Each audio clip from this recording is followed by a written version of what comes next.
Hi, this is Mrs. Sykes, and today we're having a look at DNA and chromosomes. So I've got a simple structure.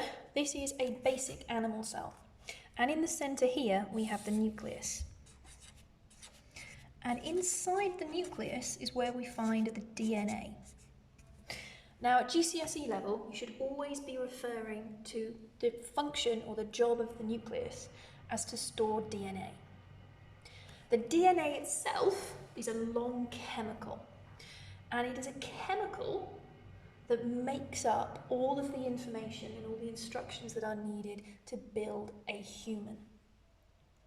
DNA is actually the same in all animals, so you can do all sorts of cool stuff by taking DNA, for example, from an Arctic cod, which can live in sub-zero temperatures, and then you can put that DNA into a strawberry, and then you have a strawberry that doesn't die in the frost.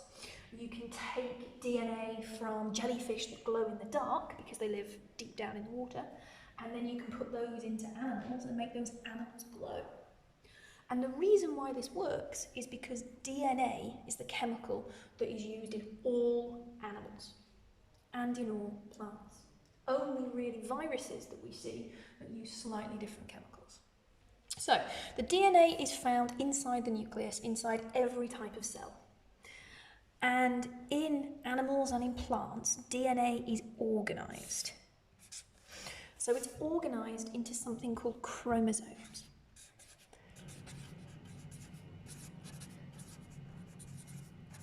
Chromosomes are lengths of DNA. So instead of having all of your DNA in one big long string, you have a few strings of DNA.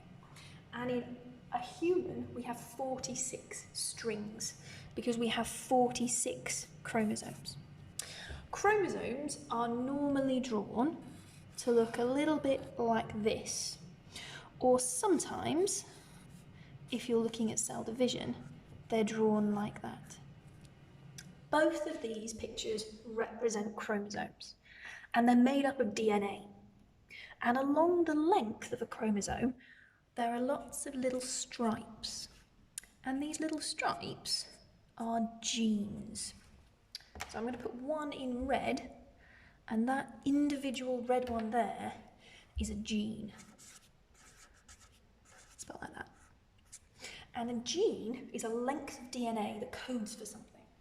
So for example, we have a gene for eye colour. You might have a gene for having blue eyes or brown eyes. We have genes that allow your hair to be curly or straight. You have genes that decide whether you are going to be tolerant to milk or whether you're going to be lactose intolerant.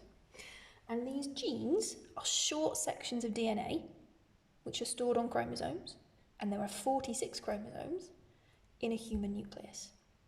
So the nucleus contains DNA. DNA is a chemical that encodes information about how to build stuff in our body. Instead of just having one big long instructions, we have 46 chromosomes, like 46 books. And within those chromosomes, there are lots of genes, thousands of them. And an individual gene codes for one protein, and that one protein makes one thing happen in our body.